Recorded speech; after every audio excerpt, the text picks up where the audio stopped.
Presiden terpilih Prabowo Subianto memanggil sejumlah tokoh yang digadang-gadang sebagai calon menteri yang akan masuk dalam jajaran kabinet pemerintahan mendatang.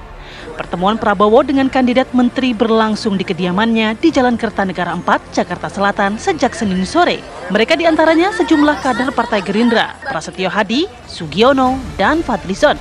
Beberapa petinggi Partai Koalisi Indonesia Maju, ada Ketua Umum Partai Demokrat Agus Harimurti Yudhoyono, Ketua Umum Partai Amanat Nasional Zulkifli Hasan, Ketua Umum Partai Golkar Bahlil Lahadalia, dan mantan Ketua Umum Partai Bulan Bintang Yusril Iza Mahendra, serta Ketua Umum PKB Muhaimin Iskandar atau Caimin yang pernah menjadi lawan politik Prabowo saat Pilpres 2024. Selain itu, sejumlah menteri dari Kabinet Jokowi Ma'ruf juga terlihat hadir, seperti Dito Aryo Tejo, Erick Thohir, Erlangga Hartarto, hingga Sri Mulyani.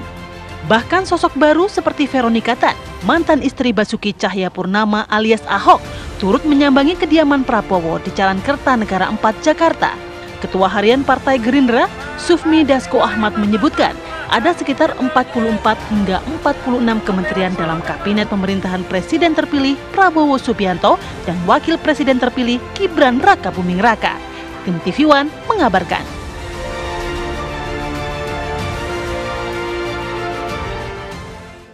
Jadi semakin menarik nih diskusi kita pada saat kita menyimak nama-nama wajah-wajah yang lalu lalang kemarin di Kertanegara 4. Karena kalau misalnya di kabinet Presiden terpilih Prabowo Subianto ada nama Sri Mulyani Indrawati. Nah di TV One punya yang namanya Kamarati Kusuma. Waduh, saya di ahli ekonomi keuangan. Bukan ahli kodam. Bukan ya. Berbicara mengenai pertemuan kemarin, Vi, ini menarik sekali. Kita melihat sejumlah ketua umum partai politik, profesional, dan orang-orang yang saat ini menjabat sebagai menteri di kabinet Presiden Jokowi. Orang-orang lama, Tih. Orang-orang lama. Walaupun ada buka baru juga ya. Nah, hari ini juga masih ada lagi, Vi. Kabarnya masih ada calon wakil menteri dan juga calon menteri yang juga akan dipanggil. Dan kepala badan katanya juga ya. Betul. Biarkan para narasumber yang mengamati sebenarnya akan seperti apa sih nantinya kabinet pemerintahan Prabowo Subianto. Sudah ada Mas Pangi Syarwi Caniago. Pagi, selamat pagi. Ini pakai baju kuning cerah banget nih kayaknya ya. Ini maksudnya mau mengucapkan selamat buat Partai Golkar gitu. Lumayan banyak kemarin ya Partai Golkar yang hadir ya. Dibandingkan partai paling unggul. Kemudian juga ada Bang Henry Satrio. Selamat pagi, assalamualaikum. Pagi Abangku. Oke, dan juga sudah bergabung bersama kami Bang Andre Rosiade. Selamat pagi Bang Andre, assalamualaikum. Assalamualaikum, menyala Abangku. Partai Gerindra. Pagi. Assalamualaikum semuanya. Waalaikumsalam, karena Bang Andre sudah... Ini memilih dengan Zoom saja, tidak ke studio, apa karena mau belok ke Kertanegara 4 juga, atau gimana? Pagi ini langsung ke sana. Ini on the way ke studio, insya Allah. Segmen berikutnya sudah sampai ke studio. On the way ke studio ya, bukan ke Kertanegara 4 ya, bukan ya? Kertanegara kan jam 2 siang nanti acaranya lagi. Oh iya, oke, baik. Bang Andre, kasih spill dong ke kita. Kenapa hari ini siapa lagi nih? Hari ini siapa lagi? Kabarnya masih ada calon menteri, calon wamen, dan kemarin nama-nama yang muncul, nama-nama yang hadir ini kenapa akhirnya sosok tersebutlah yang dipilih oleh Pak Prabowo? Walaupun ya belum jelas ya apakah memang akan dilantik apa enggak. Para menteri. Gimana? Ya, untuk hari ini sendiri agendanya seperti apa? Ya, jadi gini, soal hari ini berapa orang yang dipanggil kan seperti yang disampaikan oleh Pak Prabowo kemarin setelah pemanggilan beliau melakukan konferensi pers, itu juga Pak Dasko kan menyampaikan hari ini akan ada berapa orang calon menteri lagi ya yang belum sempat dipanggil karena posisi masih di luar kota. Itu yang pertama. Yang kedua, hari ini itu adalah pemanggilan para calon wamen dan juga kepala badan. Jadi akan banyak tokoh yang diundang lagi untuk hadir pada hari ini. Nah, teman-teman wartawan bisa menyaksikan nanti ya, insya Allah mulai jam 2 siang akan mulai kembali pemanggilan dilakukan oleh Pak Prabowo kepada berapa orang calon menteri yang belum dipanggil kemarin karena berhalangan. Yang kedua tentu akan mayoritas nanti para wamen dan juga kepala badan. Seperti itu. Berarti. Kalau bocoran kepala badan apa kira-kira nanti? Nomenklaturnya seperti apa nanti itu? Ya, yang jelas begini, kami saja di DPR sampai hari ini masih menunggu secara resmi nomenklatur Pak pemerintah. Kita sudah mendengar sayup-sayup ya, tapi resminya tentu belum. Sehingga sampai sekarang kan meskipun hari ini DPR akan melakukan paripurna untuk penetapan komisi, tapi isi komisinya masih menunggu nanti secara resmi setelah pemerintah mengumumkan nomenklatur. Jadi sekali lagi kami tidak bisa mengomentari, Fadil, karena itu adalah hak prerogatif presiden ya. Kami pun di DPR sedang menunggu, gitu Fadil. Tunggulah pengumuman resmi presidennya. Jelas yang bisa saya spill hari ini bahwa ya Bang Andre, ini sudah bersifat final ya Bang ya? Ya, Pak Presiden akan orang-orang ini gimana? Memang ini sifatnya sudah final ya, dalam arti orang-orang inilah yang nantinya akan dipilih oleh Prabowo Subianto. Memang sudah final ya, finalisasi ya, dalam arti memang orang-orang inilah yang akan dipilih nantinya, yang akan diberikan mandat begitu ya? Yang orang-orang dipanggil ini, tentu kan seperti disampaikan Pak Prabowo kemarin, ini proses ini kan sudah berjalan dengan panjang. Bahwa sebenarnya orang-orang ini sudah melalui proses yang panjang dan sudah mengonfirmasi bahwa beliau-beliau akan membantu Pak Prabowo untuk 5 tahun ke depan. Nah, kedatangan calon-calon tadi malam, dari siang sampai tadi malam adalah Pak Prabowo ingin mengkonfirmasi ulang kesediaan para calon menteri dan calon wamen untuk bersedia membantu beliau 5 tahun ke depan. Seperti itu. Jadi yang dipanggil Pak Prabowo dari kemarin dan insya Allah hari ini ya tentu adalah calon-calon menteri, wakil menteri, dan kepala badan yang akan dilantik nanti tanggal 21 kalau tidak salah, sehari setelah pelantikan presiden di 20 Oktober nanti. Seperti itu, Ratih. Oke Bang Andre, kita tunggu Bang Andre ya, semoga sudah dekat dengan studio kami nih. Ya. Saya ingin ke Bang Ipang dan juga Bang segmen Hensat. Berikutnya sudah di studio. Waduh, sudah bisa menentukan segmen berikutnya. Padahal kita belum selesai segmen ini, padahal gitu ya. Nurut aja lah mau wakil rakyat kan. Oke Bang Pangisarwi Caniago, mungkin Anda membaca nama-nama kemarin, wajah-wajah kemarin, banyak baru tapi tidak sedikit juga wajah lama. Gitulah. Iya, pertama tentu saja banyak persepsi publik ya. Itu pandangan publik kan beda-beda dari nama yang diumumkan tadi malam per malam tadi kan. Apa sih persepsi publik kalau ya, saya lihat ada dua, ada yang mengatakan ini kok rasa-rasa masih kabinet Pak Jokowi gitu kan. Tapi ada juga yang mengatakan oh ini udah zakon kabinet, udah paling ahli dan ini sudah ditegaskan oleh Pak Prabowo kan malam harinya ya kan. Ini sudah betul-betul mengakomodir semua kepentingan politik, representasi wilayah, keterwakilan perempuan, kemudian ahli di bidang ekonomi, di bidang pertahanan, keamanan, ahli di bidang HAM gitu ya. Dan betul-betul orang-orang yang sebenarnya sudah capable lah, artinya mampu mengurai persoalan yang terjadi. Tapi ada juga yang mengatakan memang tantangannya bisa saja ini adalah akan dievaluasi ke depan. Jadi ini untuk testing the water dalam konteks artinya bukan coba-coba enggak ya. Cuma ini Pak Prabowo melihat transisi itu harus tetap ada DNA-nya. Nah, artinya tidak mau juga kemudian menteri-menteri lama itu nggak kepake ya. Tapi menurut saya menteri yang paling legend tuh ya Bu Sri Mulyani. Itu legend sekali. Jadi menteri seolah-olah tidak ada lagi memang orang yang sekapabel beliau gitu, yang sekompeten dan mampu sehebat beliau. Jadi kenapa beliau dipertahankan ya oleh Pak Prabowo? Nah itu mungkin memang wakil menteri keuangan sekarang mungkin belum siap settle ya siap untuk menjabat itu. Jadi mungkin mereka butuh waktu 6 bulan atau 1 tahun atau 2 tahun ya. Bu Sri Mulyani sebagai mentor atau pendamping beliau untuk ke depan baru wakil menteri keuangannya dilepas gitu.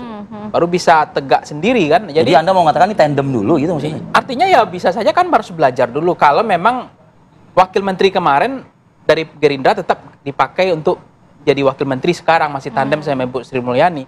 Karena memang ini kan kementerian yang sangat vital ya, strategis ya keuangan ini. Jadi nggak bisa kaleng-kaleng, nggak bisa kacang-kacang, harus betul-betul siap tanding gitu.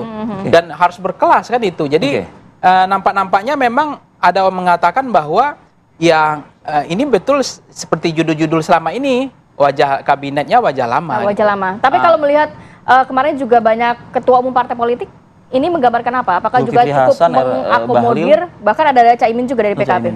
Iya, itu salah satu ya haknya Pak Prabowo juga mungkin ya untuk memastikan bahwa stabilitas politik. Karena ketua umum partai ini kan dia yang memegang semuanya, memegang fraksi partai, memegang kunci-kunci stabilitas politik. Tetapi pada prinsipnya saya melihat begini Mbak Rati sama Bang Repadil bahwa publik tentu ingin ada perbaikan, ada perubahan, ada keberlanjutan tetap menjadi DNA-nya Pak Prabowo. Tapi sektor ekonomi kalau melihat dari Pak Bahlil, kemudian Airlangga, kemudian melihat Bu Sri Mulyani, orang melihat yang menjadi big bone ya, tulang punggungnya ekonomi. Ini sepertinya masih tetap akan seperti Pak Jokowi gitu. Ada Agus Gumiwang, ada Zulkifli Hasan juga. Itu masih betul-betul dominan di tulang punggung pada ekonomi ini gitu. Sementara kan orang berharap berharap kan akan ada perubahan di ekonomi ini. Itu. Nah, kalau persoalan HAM ini kita apresiasi nih. Natilius Pigai ini nggak kaleng-kaleng dan bukan main-main juga. Dia memang orang hobi baca buku. Saya tahu kapabilitas dia dan konsen pada hak asasi manusia kan. Jadi ini kita hormat juga, apresiasi gitu. Tapi tidak semua yang kita harapkan ekspektasi publik di bidang ekonomi menurut saya tantangannya agak beda sih. Nah, berarti bridgingnya nih ke Bang Hensat nih. Artinya tingkat kepuasan publik ya, ini bukan survei ya, ini dari aspek kacamata Anda aja lah gitu ya sebagai analis gitu. Dari survei kepuasan publik melihat wajah-wajah yang kemarin itu dari ekspektasi Anda seperti apa? Wajah lama di pemerintahan baru. Ya kalau menurut saya sih, saya nih ya, saya kan kasih kesempatan Pak Prabowo ya untuk kemudian memimpin kita lah nanti. Jadi kalau kemudian dia pilih wajah-wajah lama, teman-temannya dia di kabinet juga nggak apa-apa. Misalnya Sri Mulyani, ini kan rezim utang ya. Jadi dan yang mengerti itu, memahami itu Sri Mulyani gitu. Dan kelihatannya para bankers juga lebih memilih Sri Mulyani dalam hal ini. Anda mau mengatakan pasar juga positif? Pasar juga kelihatannya memang menginginkan Sri Mulyani, yaitu tadi karena basisnya memang kan kita utangnya banyak banget nih. Jadi untuk itu diperlukan memang tim ekonomi yang sudah dimengerti oleh pasar. Misalnya Erlangga Hartarto, kemudian Sri Mulyani, ini kan orang-orang lama juga. Kemudian lagi yang kita lihat beberapa hal tentang program-programnya Pak Prabowo itu juga diserahkan kepada teman-temannya juga tuh. Ada Trenggono kemarin ya, itu kan juga teman dekatnya. Kemudian beberapa politisi Gerindra. Kehadiran menteri-menteri kabinet Jokowi kemarin 30%. Dari 49 itu sekitar 14 orang lah yang hadir tuh ya. Jadi memang cukup besar, ditambah lagi beberapa muka-muka baru dari Gerindra dan beberapa nama yang sudah dari profesional partai yang disampaikan oleh Pak Prabowo. Ternyata awak media yang menunggu di Kertanegara ternyata tidak tahu juga gitu loh katanya. Gitu, kan. Jadi profesional partai itu artinya memang dia profesional tapi bisa jadi di-endorse oleh partai politik. Jadi nanti makin lama makin jelas. Hanya kan kemarin 49, jadi artinya memang ada menteri, ada wakil menteri.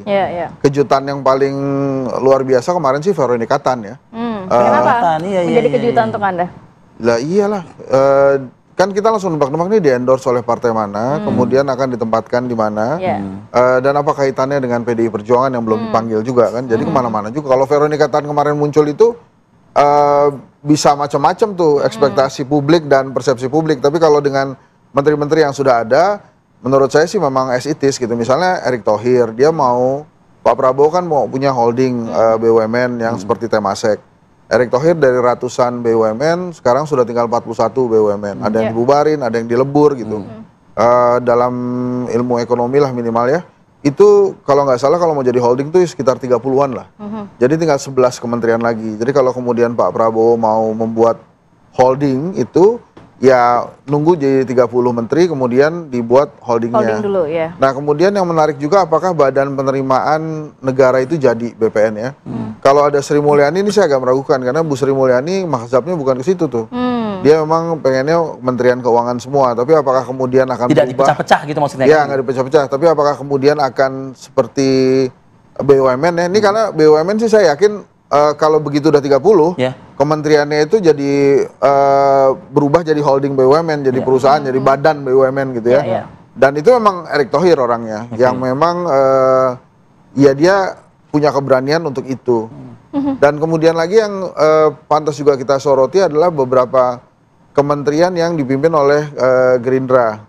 Ada nama-nama dari Partai Demokrat juga terus terang agak surprising tuh. Mas Iftitah, itu kan sahabat baiknya Pak AHY itu, kakak kelas bahkan. Dan pada saat kemarin dipanggil, kita juga menerka-nerka ini yang mau dimasukkan ke pos mana ini? Pos mana, apakah Wamen Menhan atau di mana gitu kan. Jadi memang kemarin cukup komprehensif Pak Prabowo menunjukkan ke kita dari 49 orang itu, ada 30% dari Pak Jokowi, ada beberapa orang yang baru. Gitu ya. Dan ini mungkin yang hari ini deg-degan Budiman Sujatmiko tuh, karena Ara Sirait kemarin udah dipanggil. Kan Fahri Hamzah bagaimana Fahri Hamzah? Pergerakannya Budiman sama Ara nih hampir mirip kan? Kurang lebih sama ya? Kurang lebih sama, dari PDI Perjuangan masuk ke sana. Ara udah dipanggil, Budiman mungkin hari ini, mungkin kalau nggak dipanggil ya bisa temenan tetap sama Mas Ara. Oke, nanti juga saya penasaran prediksi dari Bang Hensat dan juga Mas Ipang, apakah ada representasi dari partai PDI Perjuangan, PKS, Nasdem, atau memang tidak dipanggil sama sekali? Tapi tahan dulu ya, kita akan sambung lagi di segmen berikutnya, tetap bersama kami. Selasa minggu depan baru dibagi mitranya. Baik, kembali lagi dalam Apa Kabar Indonesia Pagi. Sudah hadir juga Bang Andre Rosiade di studio bersama kami. Selamat pagi. Assalamualaikum Bang Andre. Salam, Sebelum kita melanjutkan perbincangan terkait siapa saja yang nantinya akan dipanggil dan diundang ke Kertanegara, kita akan pantau dulu bagaimana kondisi terkini pagi hari ini. Sudah ada rekan kami, Herninda. Selamat pagi, Herninda Febiola. Silakan. Ya, selamat pagi pemirsa. Benar bahwa kabar dari Presiden terpilih Prabowo Subianto ini akan memanggil kembali nama-nama calon menteri, calon wakil menteri, dan juga calon kepala badan pada hari ini di kediamannya di Kertanegara dan akan dilangsungkan pada pukul 2 siang hari ini. Adapun kabar tersebut disampaikan langsung oleh Prabowo Subianto kepada awak media setelah kemarin melakukan pemanggilan kepada 49 orang. Dan juga pemanggilan susulan hari ini dilakukan karena memang ada beberapa nama yang berhalangan hadir karena masih berada di luar kota. Terkait jumlah calon menteri yang akan dipanggil pada hari ini belum terkonfirmasi ada berapa orang. Namun berdasarkan dari keterangan dari Ketua Harian DPP Partai Gerindra Sufmi Dasko sempat menyampaikan akan ada 1-2 nama calon yang akan hadir di Kertanegara, namun belum terkonfirmasi dan belum terjawab siapa yang akan hadir. Namun jika merunut dari pertanyaan-pertanyaan masyarakat, ini nama-nama yang ditunggu sepertinya akan dari Partai PDIP, yang mana masyarakat sangat penasaran dan ada beberapa nama, yaitu ada dari PDIP Abdullah Azwar Anas dan juga Budi Gunawan. Akankah 1-2 nama tersebut yang disebutkan Sufmi Dasko adalah berasal dari PDIP? Saya masih akan terus memantau di Kertanegara pada hari ini hingga siang nanti dan juga sampai pemanggilan berakhir. Dan juga setelah pemanggilan sejak kemarin hingga hari ini yang masih akan berlangsung, nantinya esok hari akan dilakukan pembekalan kepada calon-calon yang sudah dipanggil di kediaman Prabowo di Hambalang. Dan untuk secara pastinya nama-nama calon menteri yang sudah terpanggil akan diresmikan atau dilantik 1 hari setelah pelantikan Presiden pada tanggal 21 Oktober 2024 mendatang. Sementara kembali ke studio. Baik, terima kasih Herninda Febiola atas laporannya langsung dari kediaman Prabowo Subianto di Jalan Kertanegara 4. Selamat bertugas kembali. Kita langsung ke Bang Andre. Bang Andre, jadi hari ini selain juga tadi ada calon menteri, calon wamen, kemudian juga kepala badan, apakah ada representasi dari PDIP, PKS, Nasdem yang juga diundang hari ini? Ya, kemarin tidak terlihat soalnya. Jadi gini, kalau PKS kan Pak Prabowo sudah menyampaikan bahwa profesional itu ya? Sudah ada profesional. Jadi yang perlu diketahui publik, banyak sekali partai politik itu mengendorse para profesional, kaum profesional maju di kabinet Pak Prabowo ini. Tapi memang mewakili partai politik. Partai itu. Ya, sehingga memang tidak terlalu banyak tadi tokoh-tokoh politik terlihat. Karena kan kita membangun kabinet zakat kan. Nah, itu satu. Yang kedua, dan PKS sudah. PKS sudah ya? Udah kemarin. Lalu soal Nasdem. Nasdem adalah partai pendukung Pak Prabowo. Berkomitmen untuk mendukung Pak Prabowo 5 tahun ke depan. Walaupun nggak mengirimkan nama untuk. Memang Nasdem sudah memutuskan meskipun bergabung dengan pemerintahan, Partai Nasdem tidak mengirimkan nama untuk masuk kabinet. Tapi mereka akan bersama pemerintahan Pak Prabowo dan Mas Gibran 5 tahun ke depan. Nah, soal partai-partai lain, soal partai-partai tunggulah. Kan seperti disampaikan oleh Bang Dasko tadi malam, tunggu besok ya, kita tunggu mulai jam 2 nanti. Oh, berarti hari ini ya. Gitu loh. Berarti hari ini ya. Ya, kita tunggu saja. Karena sekali lagi nama-nama itu ditentukan oleh Presiden terpilih Pak Prabowo Subianto. Karena itu hak prerogatif beliau ya, 100% kewenangan beliau. Kita tunggulah. Nanti Pak Prabowo akan mengundang siapa lagi. Nanti biar Ratis penasaran, jam 2 tunggu lagi. Tapi biasanya kan gini, ketemu dulu lah sama ibu, baru memutuskan untuk masukkan menterinya ke dalam kabinet kan begitu. Ya, yang jelas tunggu nanti jam 2 kita tunggu siapa lagi calon menteri, calon kepala badan dan wamen-wamen yang akan hadir. Kenapa Bang? Enggak, Apa? Kan Liverpool, bukan? ada desas-desus. Ada desas-desus. Kenapa Nah ini kita Nasdem itu tunggu-tunggu nih dari nggak jadi masuk? Pangi Syarwi dan Hensak nih. Ya kan? Itu katanya Nasdem ada ngincer satu posisi, cuma nggak dikasih sama Pak Apa Prabowo. posisinya? Akhirnya Sebutin ya udahlah. aja. Apa itu? Nggak usah semua, nggak ini kan desas-desus. Oh, Benar itu nggak? Benar ya, gara-gara itu nggak? desas-desus itu kan banyak salahnya. Jadi memang Partai Nasdem memang sudah menyampaikan kepada Pak Prabowo bahwa Partai Nasdem akan bersama Pak Prabowo dan Mas Gibran. Ya, tapi publik juga udah tahu itu. Mereka memilih tidak Tidak berkontribusi di kabinet, tapi di tempat-tempat lain tentu akan berkontribusi bersama-sama kami, termasuk di DPR. Kabarnya di DPR kabarnya. Iya tentu. Jadi yang jelas Partai Nasdem akan bersama pemerintahan Pak Prabowo dan Mas Gibran. Jadi kalau ada yang menyampaikan Partai Nasdem oposisi itu tidak benar. Yang jelas Partai Nasdem akan bersama Hanya saja pemerintahan tidak Pak masuk Prabowo dan dalam Mas Gibran. kabinet begitu Iya. ya. Kalau dari Bang Pangi desas-desus apa lagi? Mumpung ada Andre Rosiade loh nih, ibaratnya loh. Ya, Gosip intinya itu semakin digosok semakin sip. ya saya mencermati, kita apresiasi Nasdem ya dalam konteks ini, bahwa ternyata dalam politik Indonesia ada fatsun politik yang masih tidak transaksional. Itu penting karena selama ini kan bergabung kabinet itu kayak kabinet bersyarat, ya kan? Maksudnya kan tetap kita support berkoalisi juga. tapi bersyarat ada menteri kan. Dan ini kan contoh yang baik. Harus kita apresiasi, ini baru wajah politik baru kita. Meskipun ini adalah sejarah baru kita juga, pertama kali kita nggak punya partai oposisi gitu. Ini kan fakta-fakta. Tapi nggak oposisi kok membantu Nggak, maksudnya ini baru pertama dalam sejarah Republik berdiri kita tidak ada partai yang diinstitusikan secara oposisi. Diinstitusikan secara kelembagaan, oposisi nggak ada. Ini pertama kali loh. Nah ini kan sejarah juga. Nah makanya yang ketika Pak Nasdem mau berada di belakang Pak Prabowo akan membantu, maksudnya pikiran-pikiran beliau akan membantu kabinetnya Pak Prabowo tanpa harus menyodorkan menterinya. Ini kan sebentuk loyalitas juga bagi Nasdem bahwa kami akan membantu persatuan dan kemajuan untuk mendorong Pak Prabowo. Yang kedua adalah yang menarik adalah kan 123 lembaga ya, kementerian ya. Total tuh ya? Total ya 123. Ini kan juga luar biasa besarnya lembaga dan badan ini. Nah, ini yang menjadi penting adalah memastikan efisiensi juga. Dulu bagi 123 kementerian dari mana? Banyak banget ya kayaknya. Ya, Lembaga dan kementerian. Lembaga dan kementerian. Di situ ada badan juga kan? Segitu Bang kurang lebih? Lebih kurang. Saya dapat di berita itu dari beberapa media. Dari berita.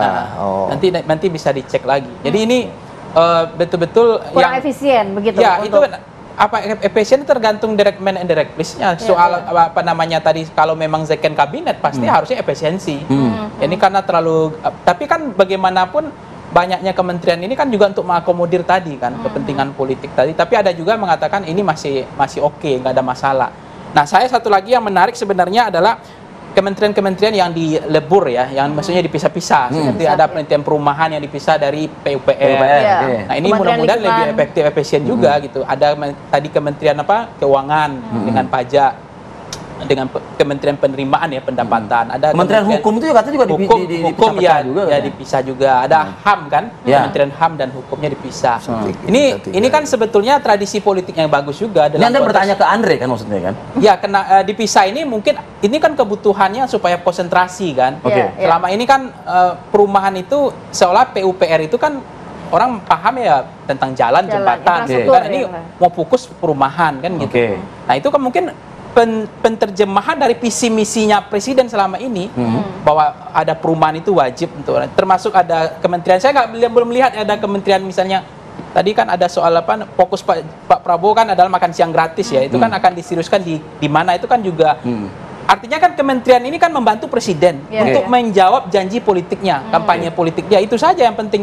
Jangan sampai nanti terlalu. Emang Anda berpikirnya kementerian-kementerian yang dipisah ini untuk apa sebenarnya? Apakah untuk menjawab visinya Presiden harusnya? Tidak ada hal lain begitu. Tidak ada lain, harusnya begitu. Itu benar, itu yang disampaikan Pangi tepat, bahwa pemerintah Pak Prabowo dan Mas Gibran itu ingin visi misi di dalam Astacita itu bisa terwujud. Jadi bagaimana pemerintah ini menghadapi permasalahan yang sangat kompleks ya. Negara kita negara besar, permasalahannya kompleks, tapi pemerintah Pak Prabowo ingin mencapai target-target pembangunan. Makanya didetailkan dengan Nah, bicara soal makan siang gratis bergizi itu ya, itu akan kita laksanakan rencananya mulai Januari, Pangi. Nah, itu nanti akan di bawah Badan Gizi Nasional.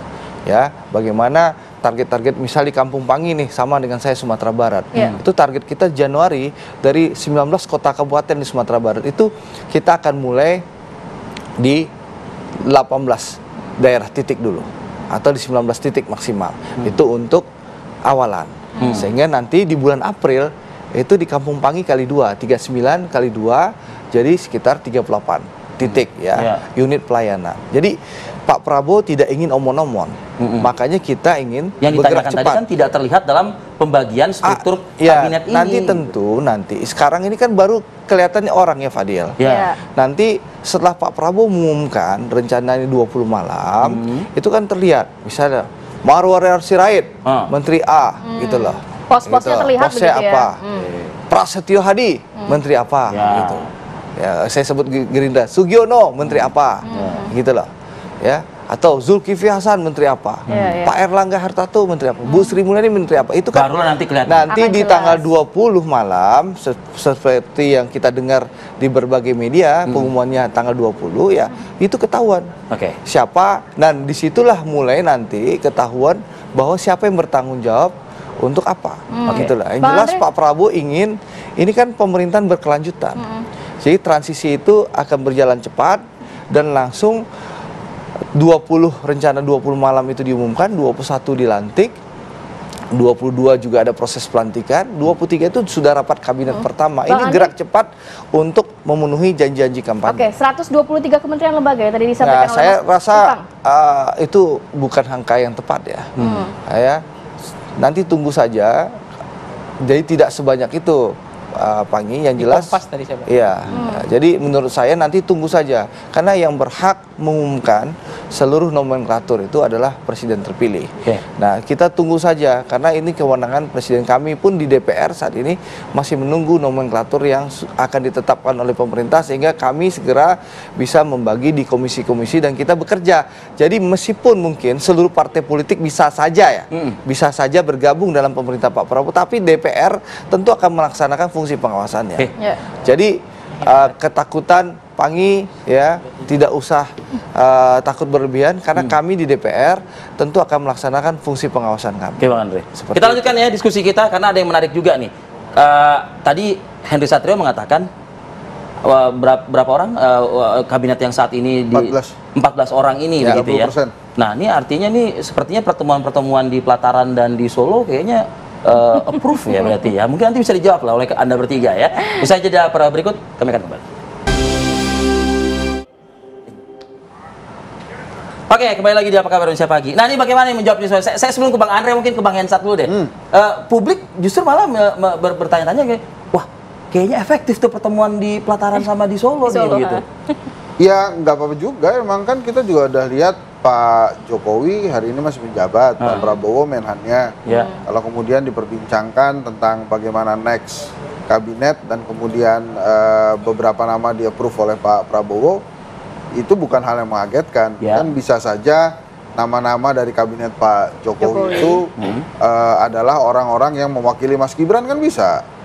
Gitu kan?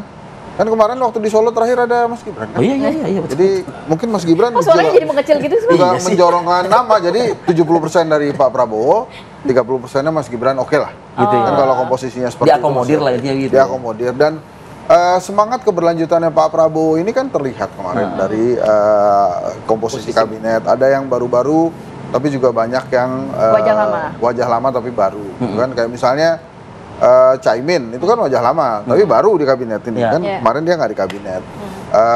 Ada beberapa nama yang memang kita kaget-kaget ya udah gitu, tapi nggak apa-apa juga. Jadi sih kita sekarang melihatnya begini, kalau saya ditanya ya, kenapa kemudian ada 48 kementerian? Saya sih oke-oke aja dalam arti memang dalam sebuah kesempatan pertama kita harus memberikan kesempatan pada si presiden ini.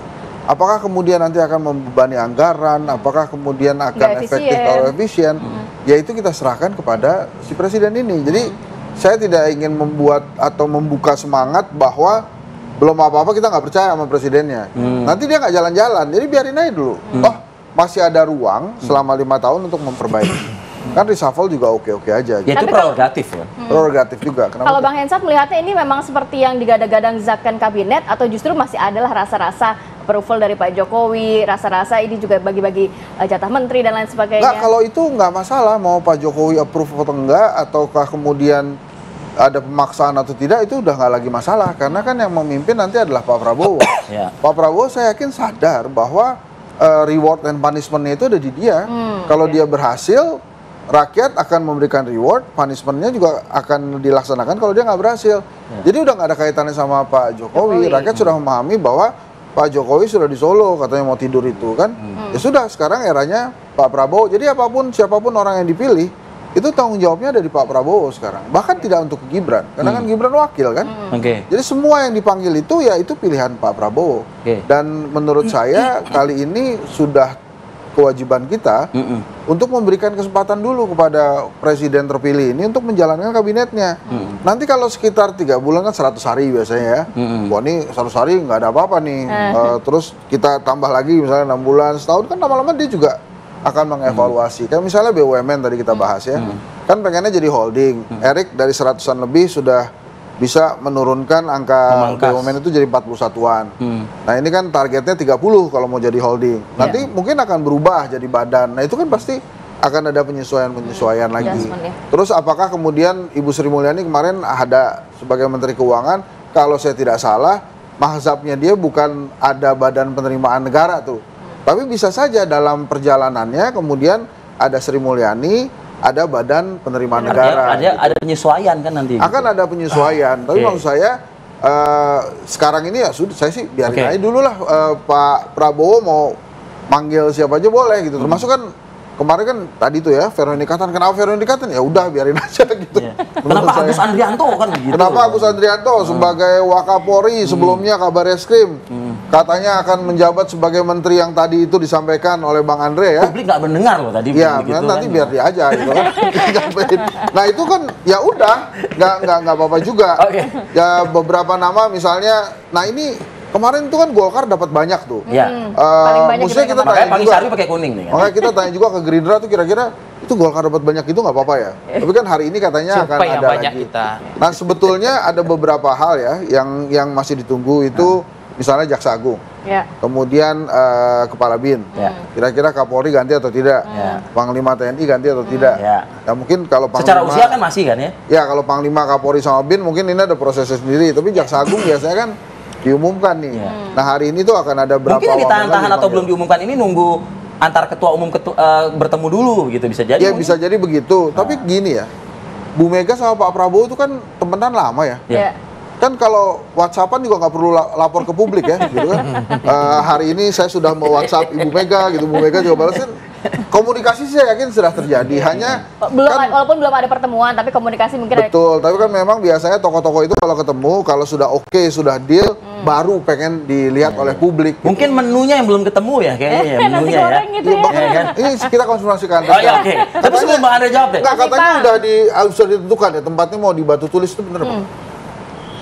Soal apa ini? Ini pertanyaannya banyak banget dari tadi. Jadi gini, sebelum masuk itu, saya ingin sampaikan bahwa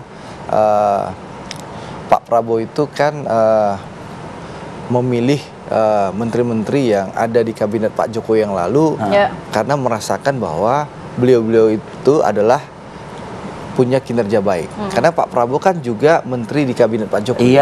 Dia menyaksikan langsung, melihat langsung bahwa menteri-menteri itu bekerja dengan baik. Nah, tentu kalau kinerjanya baik, ya, tentu apa tidak salah untuk dilanjutkan. Approval rate pemerintahan Pak Jokowi kan juga tinggi di atas 72%. Gitu. Dan menurut saya kan tidak ada salahnya kalau Pak Prabowo mengajak dalam tanda kutip teman-teman lama di kabinet beliau untuk ikut di kabinet beliau yang baru. Kenapa? Karena mereka salah satu putra-putra terbaik, kompeten. Jadi ini menjawab tidak ada approval-approvalan itu nggak ada. Kan Pak Jokowi di IKN sudah sampaikan. Waktu itu saya nonton loh di IKN. Karena kinerja mereka karena Pak Jokowi sudah sampaikan, saya tidak akan mengintervensi kecuali kalau ditanya, kata beliau.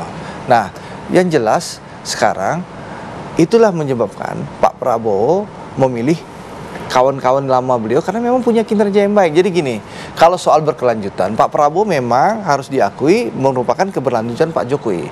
Beliau berdua memang sudah bersepakat bahwa saya melaksanakan berkelanjutan, Pak Prabowo akan melanjutkan visi Indonesia 2045. Jadi bukan hanya fokus pembangunan infrastruktur dan hilirisasi, tapi juga bagaimana kedaulatan pangan dan energi. Jadi targetnya, Fadil, kita bukan hanya bicara makan siang bergizi gratis, tapi Pak Prabowo ingin dalam 5 tahun ini bagaimana kita bersuasembada pangan, ya, bagaimana kita tidak perlu impor bahan pangan seperti beras dan lain-lain. Kita bisa swasembada energi.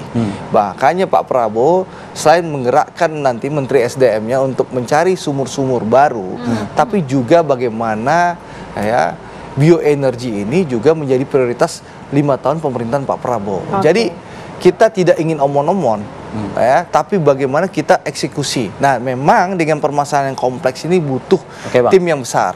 Ya, tapi soal anggaran, APBN 2025 sudah diketok palu, sudah disahkan Bang Hensat. Jadi Pak Prabowo akan menggunakan APBN 2025 yang sudah disahkan itu untuk kementerian dan badan-badannya yang akan diumumkan. Jadi beliau akan menggunakan anggaran itu secara prudent dan efektif, sehingga tujuan pembangunan sesuai visi misi Astacita ini bisa diwujudkan. Dan Pak Prabowo memahami betul yang disampaikan Bang Hensat, bahwa menteri-menteri yang dipilih itu tanggung jawab di Pak Prabowo, dan rakyat akan menilai pilihan Pak Prabowo itu terbaik atau tidak. Makanya beliau akan bersungguh-sungguh bekerja untuk bisa menuntaskan janji-janji kampanye. Mas Ipang, Mas Ipang, kalau tadi Bang Hensat ini kan lebih ke optimis, kemudian juga memberikan kepercayaan penuh kepada Presiden terpilih Prabowo Subianto. Kalau Mas Ipang sendiri catatannya? Ya begini ya, masyarakat itu kan wajar mengkritik ya, punya pikiran lain, punya alternatif pikiran itu menurut saya wajar. Apalagi di tengah kita memang tidak ada partai oposisi yang diinstitusikan hari ini. Jadi saya katakan misalnya rezim hutang, ini kan menjadi pertanyaan dari dahulu oleh masyarakat kan.